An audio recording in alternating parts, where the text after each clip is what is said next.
Hola a todos, mucho gusto. Mi nombre es Ricardo Wills, soy CEO, gerente general de Cargorú, con Santiago Acevedo Gerente de operaciones de Cargorú. y socios.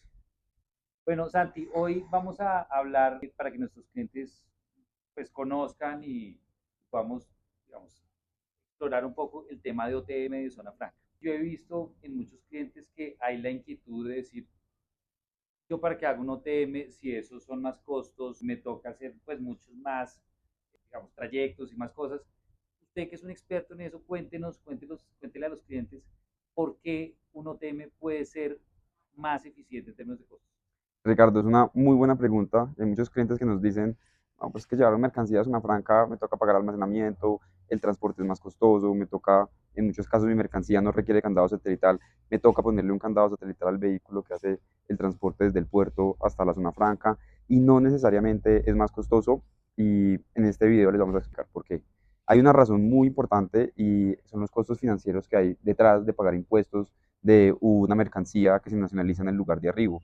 Cuando yo nacionalizo en el lugar de arribo, en vez de hacer el traslado a una zona franca o hacia un depósito habilitado y hago una operación en OTM, que hace el transporte con tributos suspendidos, pues tengo que pagar los impuestos en el lugar de arribo y hay un costo financiero de tener que sacar de mi flujo de caja, del flujo de caja de las compañías, los impuestos para hacer el pago de las mercancías en el lugar de arribo. La zona franca me permite, y operaciones en OTM, transporte multimodal, me permiten hacer el traslado como importador de esas mercancías desde el lugar de arribo hacia una zona franca sin hacer pago de tributos. Tengo hasta 30 años para hacer el pago de tributos y puedo, además de nacionalizar y pagar los impuestos en el momento en que yo necesito mi mercancía, puedo hacer nacionalizaciones parciales.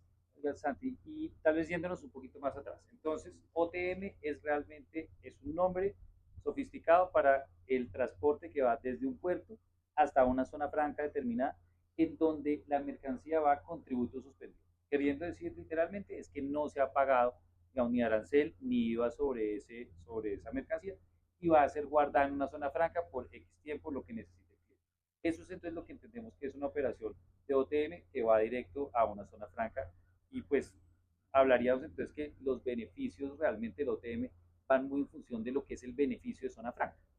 Es correcto, es una operación de transporte multimodal en la que bajo el mismo contrato de transporte, que en este caso es el BL, se hace un transporte internacional, marítimo, y bajo el mismo contrato de transporte se hace un traslado desde el lugar de arribo, desde el puerto, hacia una zona franca y tienes todos los beneficios de una zona franca, como lo es la nacionalización parcial o la nacionalización en el momento en que yo necesito hacer uso de esa mercancía, necesito Hay sacarla. otro beneficio que uno puede hacer, digamos, chequear la mercancía una vez llega a la zona franca y no tiene que hacer esa inspección en puerto que tiene sus riesgos. ¿Entiendes? Ricardo, es un punto súper, súper clave y es que operaciones en OTM o operaciones que van hacia una zona franca y se nacionalizan en la zona franca me permiten a mí como importador hacer una inspección de mi mercancía si es necesario, incluso al 100% en un espacio físico, que es un lugar, digamos, mucho más cómodo que hacerlo dentro de un puerto y mucho más económico. Hacer una inspección previa dentro de una terminal con el riesgo, digamos, que esto implica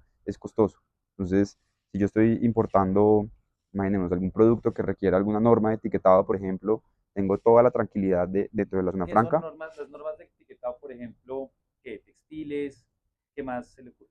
Hay ciertos productos, hay ciertos tipo de productos, como por ejemplo maquinaria, que requiere alguna norma de reglamento de etiquetado, todo el tema de textiles, todo el tema de calzado, en general, dependiendo de la posición arancelaria de los productos, hay posiciones arancelarias que exigen un etiquetado. Es común, he oído que hay clientes o proveedores más bien de esos clientes que no estilan contar bien los productos cuando los montan al contenedor en los países de origen. Y llega acá, en vez de 25 pares de zapatos, zapato derecho y zapato izquierdo, llegan zapatos izquierdos, zapatos derechos, más de lo que debía venir, y pues eso a la DIAN no le va a gustar. Y ahí es la importancia entonces de poder hacer esas inspecciones en zona franca y no correr riesgos entonces con la DIAN. Es correcto, en la medida en que cuando yo nacionalizo en puerto y no hago una inspección previa de esa mercancía que está arribando al puerto y presento una declaración de importación, pues como importador yo la estoy presentando con base en una lista de empaque o en una factura comercial. Y en caso de presentar una inconsistencia, pues yo como importador soy responsable de esa inconsistencia, especialmente cuando hay sobrantes. Entonces, en los casos en los que hay una inspección física de la DIAN y se encuentra mercancía en exceso, pues esto puede ser causal de aprehensión. En el caso en el que yo hago el traslado de esa mercancía desde el lugar de arribo, mediante un puerto, hacia una zona franca, con toda la tranquilidad, mi operador dentro de zona franca puede hacer un conteo y puede hacer un inventario y declararle a la aduana, pues que en este caso es la DIAN, si hay algún faltante o algún sobrante de mercancía.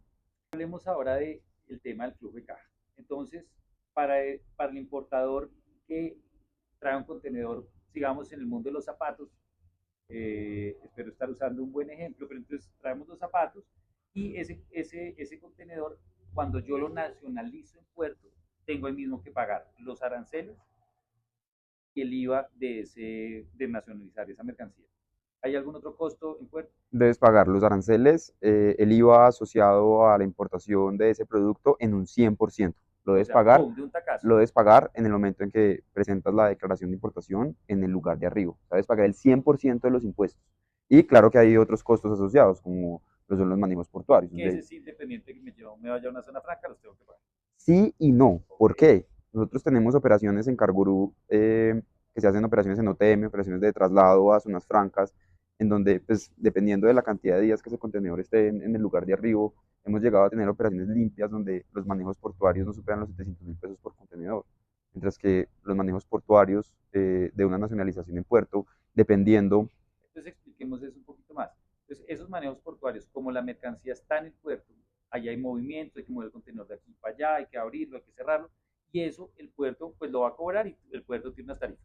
Es correcto. Si uno lo saca y lo lleva a zona franca, pues va a hacer esas mismas operaciones, pero dentro de una zona franca que tiende a ser mucho más económica. Claro, y los manejos portuarios en una operación transporte multimodal pueden ser mucho más económicos, en tanto la operación de sacar ese contenedor del puerto puede llegar a ser mucho más rápida que si hago una nacionalización en el puerto. Entonces, lo que te mencionaba, nosotros hemos tenido casos donde los manejos portuarios no superan los 700.000 pesos por contenedor en relación con manejos portuarios de una operación que se nacionaliza en puerto, que puede superar incluso en algunos casos los 3 millones de pesos. Entonces, en realidad, ahí sí ahí puede haber un beneficio y que puede compensar el costo extra de pagar un transporte terrestre en OTM, un candado satelital, en los casos en que tu mercancía, por ejemplo, no lo requiera. Entonces, ahí hay que analizar el caso de los manejos portuarios, que es bien interesante. Entonces uno podría decir, si yo estoy sentado al lado del cliente y llega un comercial de Cargorú y me ofrece, mire, haga usted un OTM para llevarlo a zona franca, esto le vale esto, realmente la toma de decisión no debe ser, oiga, eso me sale más caro, sino es, venga, abramos un Excel y a mí cuánto me va a valer una operación nacionalizada en puerto, pues eso es cuánto me vale la operación total, digamos, desmenuzando todos los rubros y realmente es un comparativo al final de qué operación puede ser más barata y no dejarse, digamos, llevar por la idea que como tiene más transportes o un rastreo satelital o algo así, que eso me va a valer más, porque no necesariamente me va a valer más. Tengo que Es comparar, digamos, la bolsa de gastos completa. completamente de acuerdo. Incluso muchos clientes dicen, no, pero es que yo tengo mi propia bodega y si llevo una mercancía a una zona franca, me toca pagar almacenamiento, mientras que si lo almaceno yo me sale gratis. Y lo mencionabas, de hecho, en algún otro video de los que hemos grabado, pues cuando tú tienes tu propio almacenamiento, ese almacenamiento no está saliendo gratis. Hay pólizas de por medio, hay servicios públicos, el uso de ese espacio, el costo de oportunidad que tiene el uso de ese espacio, montacargas, el personal, pérdida de inventario, inexactitud en ese inventario y lo que provoca en la confiabilidad frente a tu cliente final. Oiga, y voy a ir nuevamente al tema del flujo de caja, que ahí me emocioné y saltamos a otro tema. El flujo de caja, entonces, cuando yo tengo la mercancía en la zona franca, hasta ahí no he pagado ni IVA, ni los aranceles y pues digamos todas las imposiciones Tributarios. tributarias que le exigiría la DIAN pues, para poder ingresar esa mercancía al país. Entonces yo en la zona franca tengo, si no estoy mal, hasta 30 años para tener esa mercancía. Eso entonces en el bolsillo, literalmente en el bolsillo, ¿qué le implica al cliente? No, es flujo de caja que no sale de tu compañía y son impuestos que tú pagas en la medida en que vas necesitando la mercancía y no necesitas hacer el pago del 100% de esos tributos en el lugar de arribo, sino que en la medida en que tus clientes te van generando órdenes de compra, puedes hacer una parcialización de esa mercancía que pudo haber llegado incluso en un mismo documento de transporte y vas pagando impuestos en la medida en que vas necesitando tu Por mercancía. ejemplo, si yo soy el cliente entonces y traigo aires acondicionados y le vendí no sé, 100 millones de pesos de aire acondicionado a un cliente. Lo tengo en zona franca, donde tengo un inventario de 10 mil millones de pesos, pero va a vender 100 millones.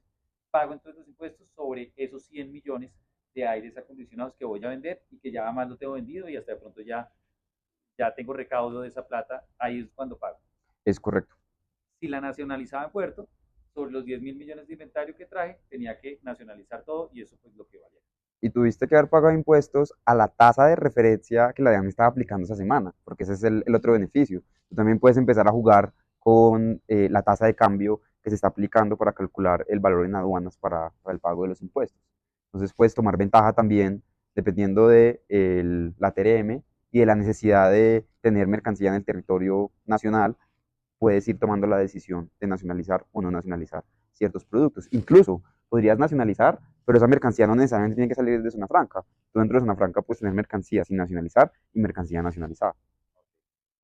Si uno está viendo este video, ¿en qué momento uno diría, como, cuál es la lista de chequeo para uno decir, mi mercancía debería, es decir, yo debería analizar esto como una alternativa en mi logística?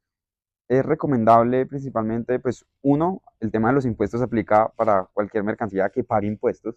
Entonces, por defecto, pues este podría ser un beneficio que podría aplicar para O sea, gran si uno parte, gran tiene, grueso de mercancías. Si si estás usted pagando es impuestos, ineficiente con su caja, esto es un claro, ahí ya bienvenido. se abre una oportunidad y una ventana. En segundo lugar, mercancías o productos o despachos más bien que traen muchos SKUs, muchos productos, Muchas referencias. muchas referencias, muchos productos distintos y que se pueden llegar a presentar novedades en relación con lo que tu proveedor, por ejemplo en China, te dijo que venía en ese contenedor, en relación con lo que efectivamente está llegando. Entonces, si es un producto, digamos que tiene muchas referencias, hay muchas unidades y vale la pena hacer una revisión un poco más detallada, se abre otra oportunidad para manejar operaciones en transporte multimodal con destino hacia una zona franca. Ya lo habíamos tocado unos minutos atrás, mercancías que requieran cumplir cierta normatividad en cuanto a su etiquetado. Vas a confiar en que tu proveedor en China, al otro lado del mundo, etiquetó bien tus productos con cada una de los ítems que te exige la legislación en Colombia, que está en español, que han escrito de forma correcta. Incluso muchos proveedores dicen, pues yo no te voy De a malas, etiquetar, yo no puedo así va. etiquetar y cumplir la norma de etiquetado de cada uno de los cientos de países a los que yo exporto en el mundo. Simplemente pues te despacho así y tú define tu etiquetado en destino, por ejemplo. La Eh, zona franca le puede entonces hacer un etiquetado diferente. Claro, dentro de la zona franca hay diferentes tipos de usuarios calificados y hay usuarios que además de proveer el servicio de almacenamiento dentro de la zona franca, te permiten hacer cierto tipo de transformaciones, como por ejemplo un etiquetado. Y ojo, acá solo estamos hablando de importadores. Las zonas francas no solo son para los importadores, las zonas francas y el beneficio de las zonas francas también aplican para exportadores. Yo puedo importar materias primas sin el pago de tributos, bien sea para hacer la fabricación de un producto final y ese producto final pues, ser exportado. Lo transformo en zona Claro, ser franca y transformado lo exporto. y Nunca ser, nacionalicé nunca hice los la, insumos. nunca hice la nacional, digamos, nunca pagué tributos sobre esos insumos, sobre esas materias primas que se utilizaron para la fabricación de un producto final que finalmente voy a comercializar en el extranjero. Por Entonces ejemplo, yo diría, concluyendo, me diría que primero los ahorros en logística no están en bajarle $50, $100, $75 a un contenedor, ni bajarle el flete, que además hoy en día bajar fletes ya es, digamos, jurídicamente ni se puede bajar fletes, pero el reto de la logística no está en las tarifas, sino está en uno tener un aliado logístico que de verdad lo puede asesorar, porque lo que entiendo es que para los importadores hay unas alternativas, pero no para todos, para los exportadores hay unas alternativas, pero no para todos. Entonces es tener la flexibilidad y el conocimiento para poder diseñar un modelo logístico acorde a lo que yo como compañía necesito. Y repito, no es ir a buscar quién es el más barato del mercado, porque además, pues como todos sabemos, lo barato sale caro y en este negocio lo barato que salga caro es carísimo y el rollo y el problema que uno puede, en el que se puede meter es enorme. Entonces, en resumen, podríamos decir es, usted como cliente, exíjale a su comercial que le explique. Si su comercial no sabe, pues tiene que buscar otros proveedores o buscar asesores, porque hay mucha legislación, muchas alternativas, muchas rutas, muchos orígenes, muchos destinos, en donde una misma fórmula no aplica para todos los clientes. y el ahorro, como bien lo decía Ricardo, va mucho más allá del descuento de $50 en transporte internacional. Invitaciones a todos estos gerentes, dueños de compañías, responsables de cadenas de suministro, compras. o quien tenga la responsabilidad de contratar el comercio exterior, pues de ver mucho más allá del ahorro de los $50 en el flete. Es una invitación a ver la cadena logística en su integralidad y más aún cuando pues, se viene un decreto de aduanas que ya entró en vigor, muchos artículos dentro del decreto no han entrado en vigor, pero hay uno que digamos que está generando mucho ruido y es el de las declaraciones anticipadas para todo tipo de productos. Entonces esto va a ser Ese ya será otro video que hagamos. ese ya será otro video del que podemos hablar. Bueno, muchas gracias por habernos visto, por aguantarnos todo este rato. Nos vemos en un próximo video.